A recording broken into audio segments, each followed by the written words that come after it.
Hi, welcome to my channel, and if you're new, welcome to my channel. My name is Ella.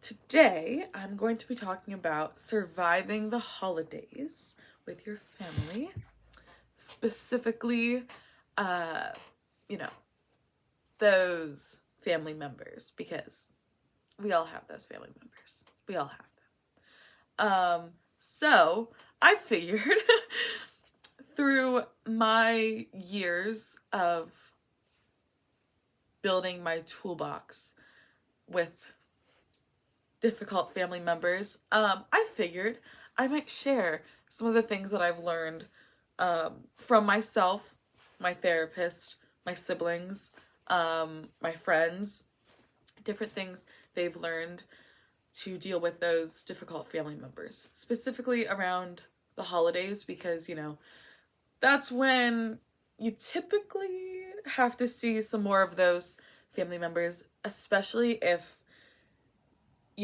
those difficult family members are extended family members. Now it's a little more difficult. If they're your immediate family, that I don't have as much advice for. But that being said, this stuff can still be helpful for that. This stuff definitely can still be helpful. I will say this stuff that I have found, the coping things, and the coping skills and methods are more,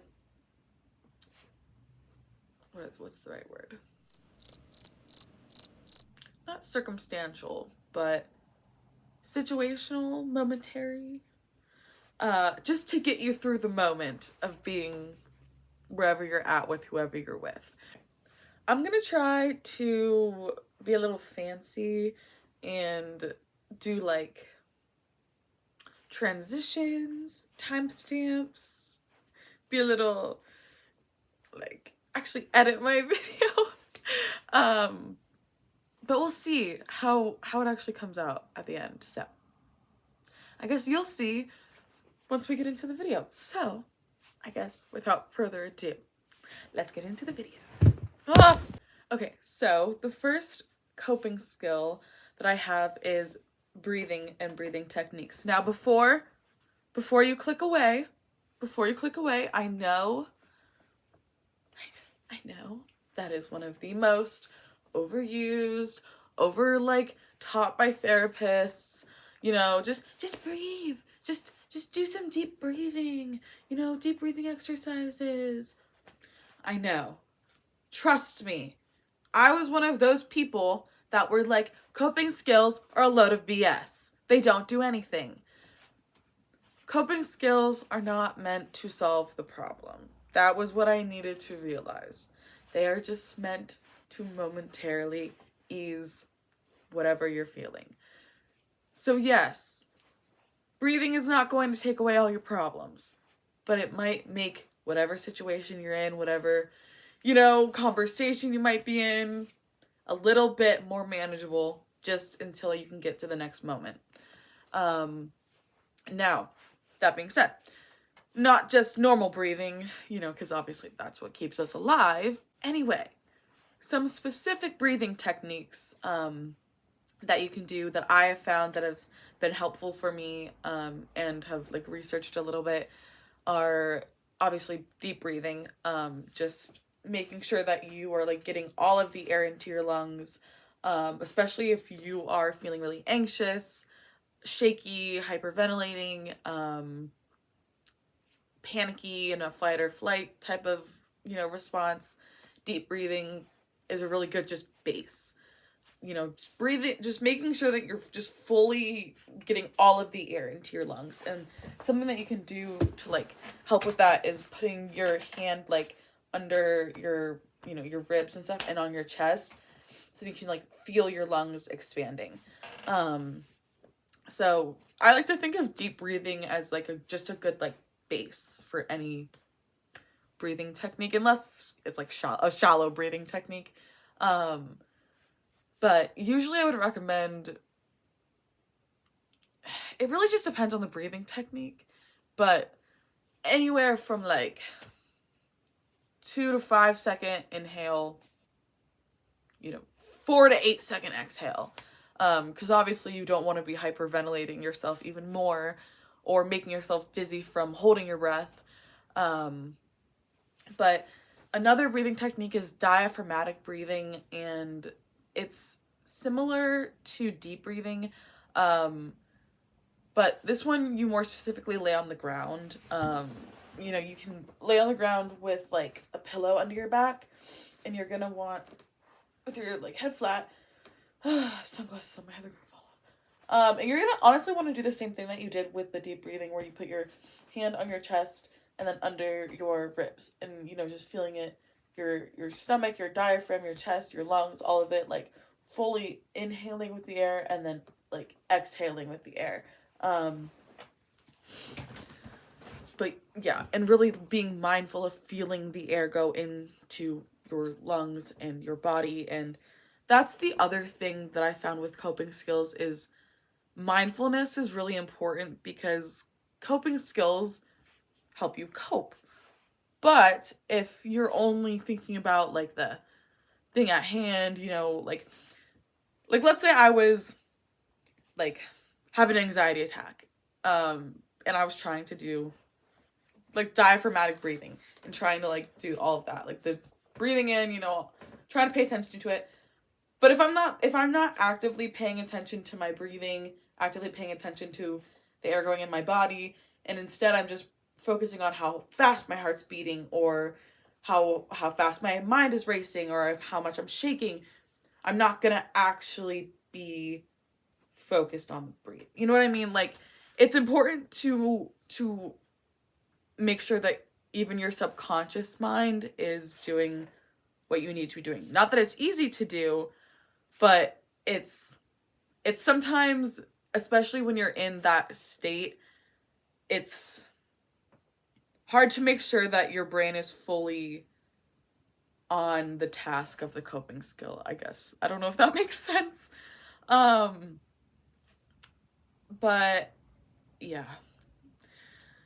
I don't know if that made sense at all. I feel like it's one of those things where like if you've experienced it, you get it. But if not, you're probably like, what is she talking about? Like, she's just rambling about nonsense.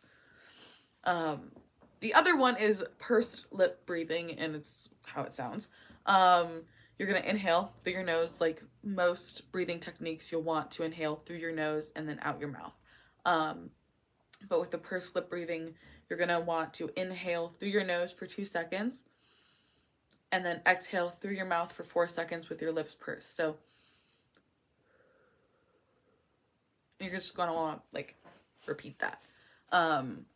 Now, most breathing techniques people recommend to like do daily, just for overall mental health, physical health. But again, these are more what I'm recommending for like situational, circumstantial, when you need to calm yourself down a little bit, calm your nervous system, calm your adrenaline maybe.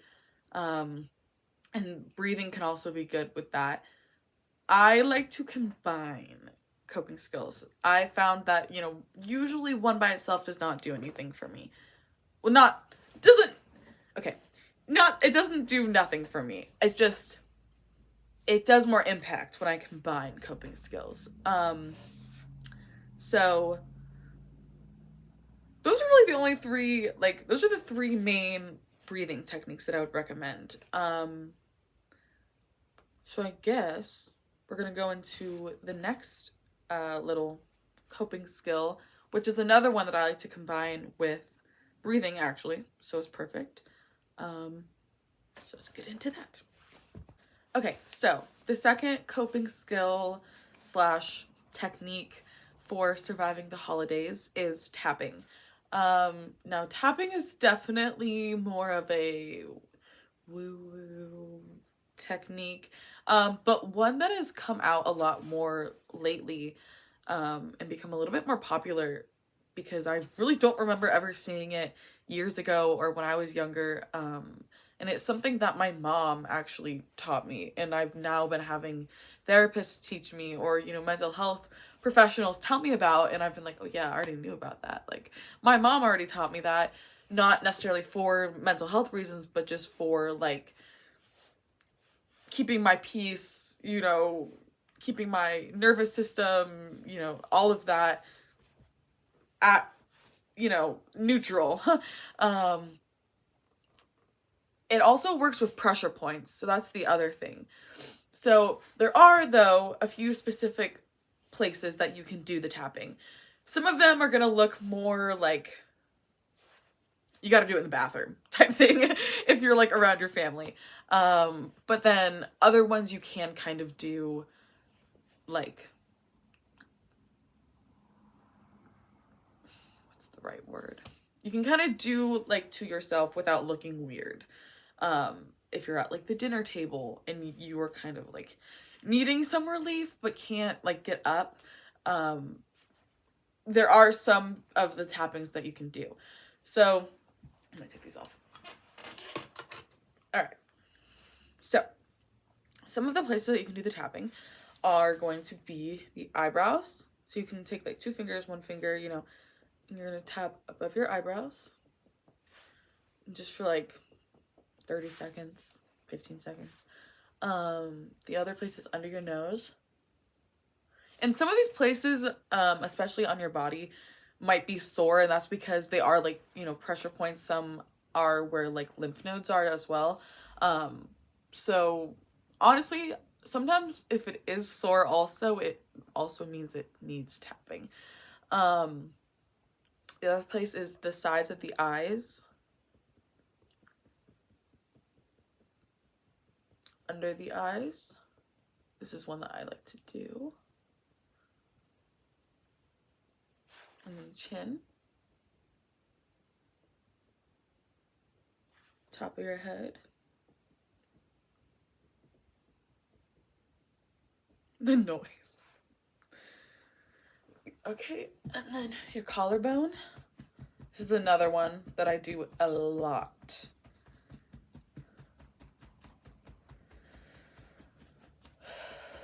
Usually I'll just like my fingers like this.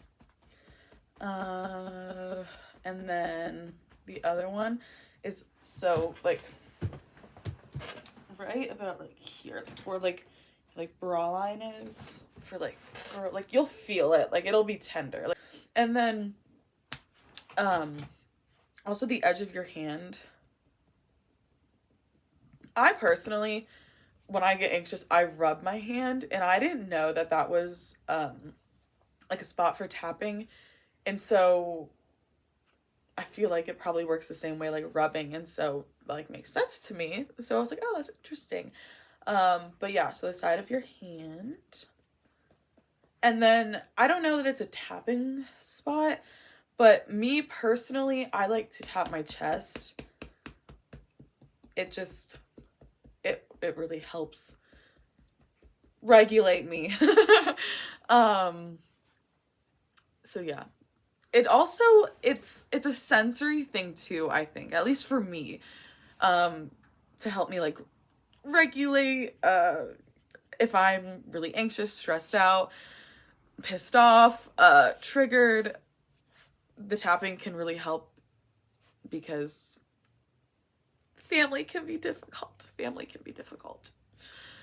And the holidays, again, like I said, can be difficult to survive, because usually around the holidays, especially like the wintertime holidays, I feel like there's a lot all together, and so most people are around a lot more family than they're used to all at once for like an extended period of time. Like a lot of people like have family members in town for a couple weeks that they haven't seen in a while, like, and again, like I said, I feel like most people have those family members, the judgmental, you know, ones that just don't like to be around, that like bring you down, make you feel negative.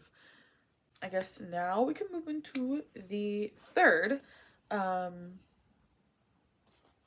I guess third. I had like a fourth, but I'm honestly probably going to combine it with a third because I feel like it just fits.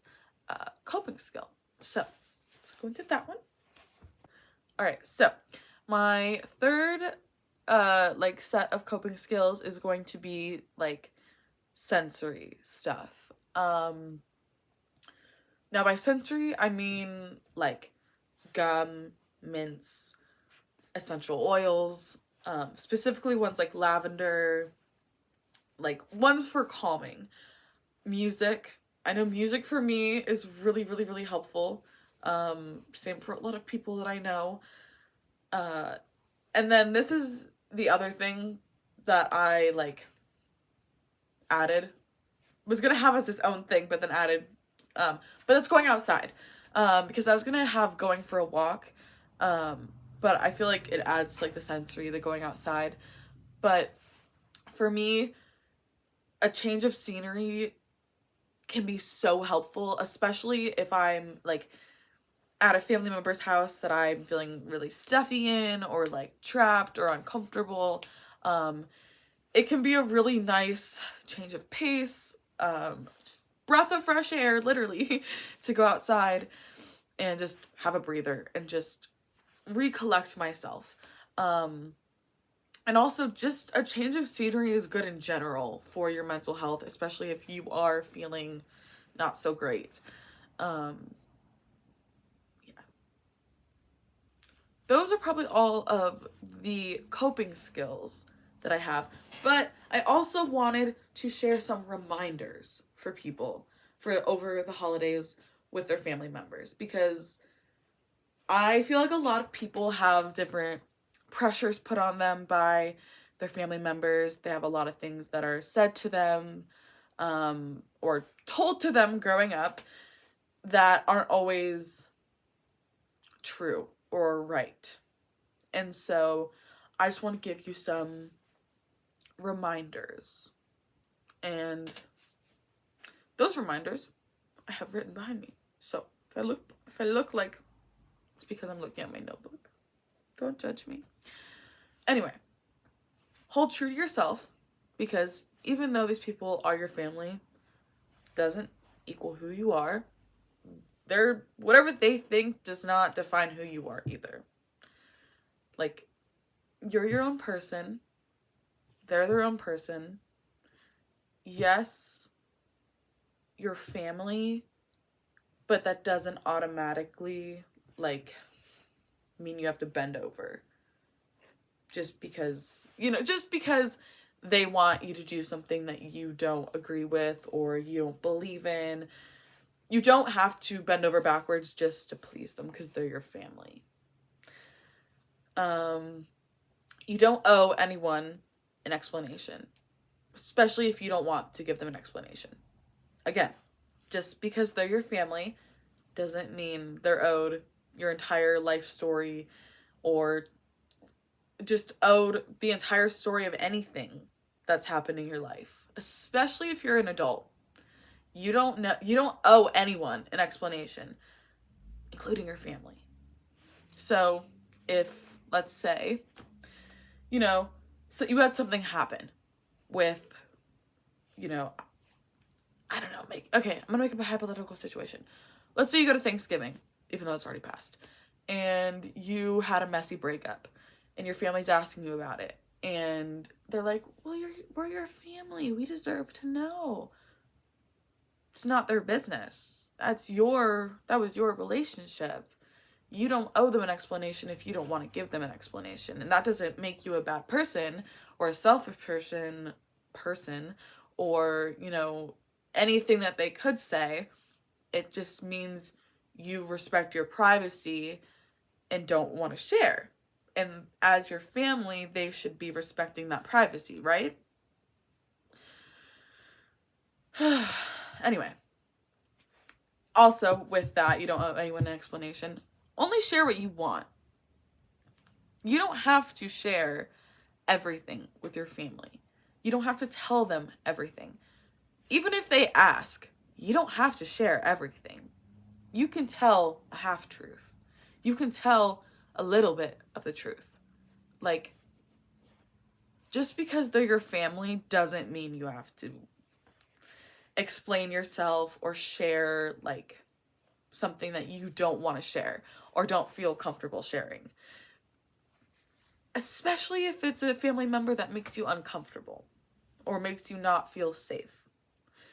Just because they're your family member does not mean you owe them anything, any kind of explanation, or any automatically means that they get to know anything about you. It's not how that works. It's okay to establish boundaries regardless of who you are, regardless of how old you are. Boundaries are important, and the fact that most family members disregard the boundaries of people, specifically the boundaries of the children in the family, just because they're children, is mind-blowing. And then gets confused at why those kids don't like them or don't like to be around. I've had people tell me that they've had people attack them for trying to establish their boundaries and, said that they were like, I'm your parent, I deserve to know that, or I deserve this, this, and this, or this, this, and this, just because I'm your parent and I've done this, this, and this for you. But as the parent, or as the aunt, as the uncle, as the sibling, you still have to respect boundaries that someone puts into place. And you don't have the right to be mad at that person making those boundaries. Basically, what I'm trying to say is if you establish boundaries in your family and they try to make you feel bad about it, just know that you have done nothing wrong. You are not a bad person. You are not anything that they could say. You are holding true to yourself. And then the other thing is that it's okay to say no. Okay? No is a full sentence. It's okay to say no. You don't have to say anything that you don't want to say. You don't have to answer anything that you don't want to answer. And it's perfectly fine saying, no, I don't feel comfortable answering that. Or I don't want to answer that in front of everyone. Or I don't feel comfortable discussing that with you. That is perfectly fine and acceptable to say. And again, if they react poorly, that's not a reflection on you, that's a reflection on them. Especially if they're an adult. And I'm also like a really big believer that trust is earned. It's not just defaulted just because. Like, I feel like this is like a controversial thing. But like, even with family members, even with parents, just because someone's your parent, just because someone's your family member, you don't owe them respect. You don't owe them anything. Like, if they don't respect you back, my biggest pet peeve is like when people have family members, or I have a family member that is blatantly disrespectful to me or someone else, but then fully expects me to respect them back just because they are my family member. Or, I've had friends who have insane parents who have been awful to them that I have seen firsthand. But those parents automatically expected only and nothing but absolute respect and obedience, but would not show their child that in the slightest. That's not how that works. That's not how that should work. Just because, like, you chose to have a child. That child does not owe you anything for being alive. And that goes the same for extended family members. That child doesn't owe you anything for simply existing. You don't get to say and do whatever you want to that child or that person just because you think I can, because I have authority over them, because I am the grown-up, so I can say and do whatever I want.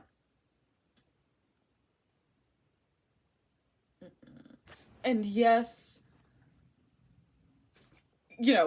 again, with the whole, Because I know, like I said, that whole topic, like, where a child does not owe their parent anything for being alive, but then people are like, well, they kept them alive, they fed them, they clothed them, they housed them. Again, that is my argument for the people who, like, don't respect their child but expect only that in return.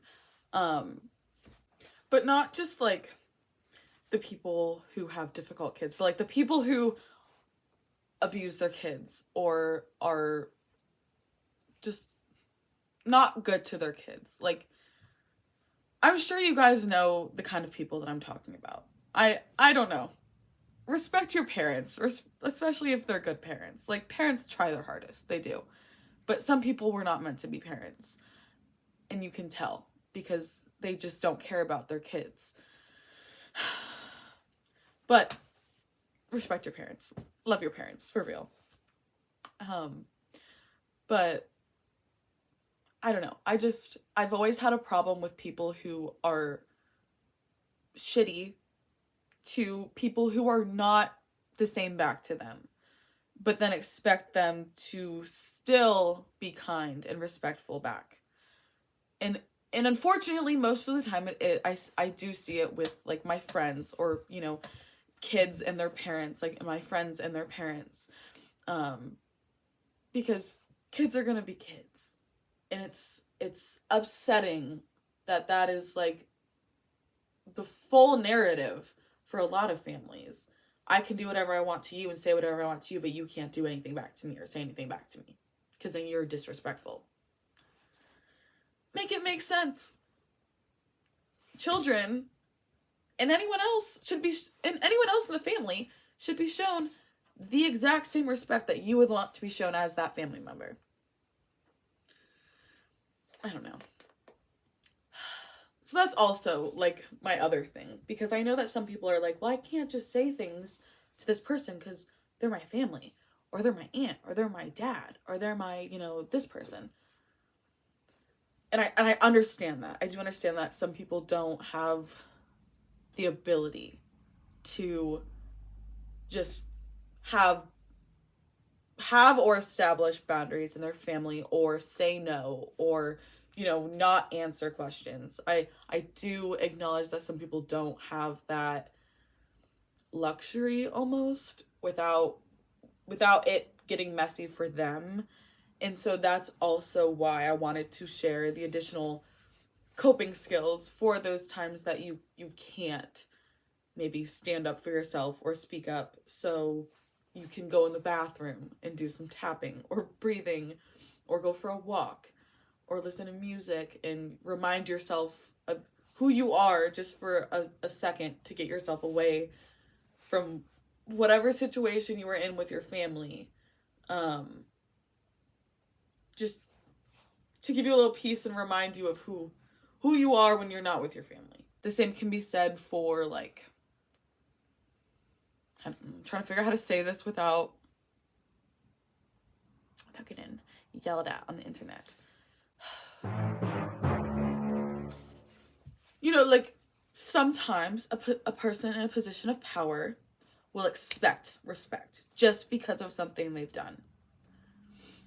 Just because of something they chose to do. You'll hear, like, elderly people or people who have, like, served in the military being like, I have done this, or I am this, this, and this, so you have to respect me. But I don't have to respect you back. But you have to respect me because I'm this person, or I've done this. I don't care. If you don't respect me, I don't really care what you've done. I deserve to be shown respect. I'm happy showing you respect. And I will show you respect. But the second I'm not shown the same respect, why should I show you that respect? Just because of this thing that you've done. Or just because you've lived longer than I have. I don't know. I've always had issues with that whole, like, respect your elders. But I've had so many elderly people be so rude to me and disrespectful. and I've been nothing but like kind and absolutely respectful, because I was raised to be respectful of your elders. I was a nurse aide. Like, I don't know. It's just, again, everyone just needs to be kind to each other. Everyone needs to respect each other, regardless of who you are, regardless of your age. Like, just respect one another, love one another, show each other with kindness and respect. All right, I think that is going to conclude the video. If you watched this far, thank you so much for watching, and for the support. I really, really appreciate it. And if you are a recurrent viewer, thank you so much again for the support, and for coming back to watch me. I really, really, really appreciate it. It means a lot to me and makes me feel motivated to keep making videos. So if you liked the video, please like and subscribe. Hopefully it won't be too long before I post another video. I'm really hoping that some of these tips were helpful for you guys. And I wish you all the best with this holiday season and with your families. Feel free to talk to me in the comments. Let me know how your holidays are going with your families. If you have any stories with your families, any coping skills that you've also found that have been helpful, feel free to share as well. I want to make this like a little safe space community for people. But yep. Thank you so much again for watching. I'll see you in my next video. Bye!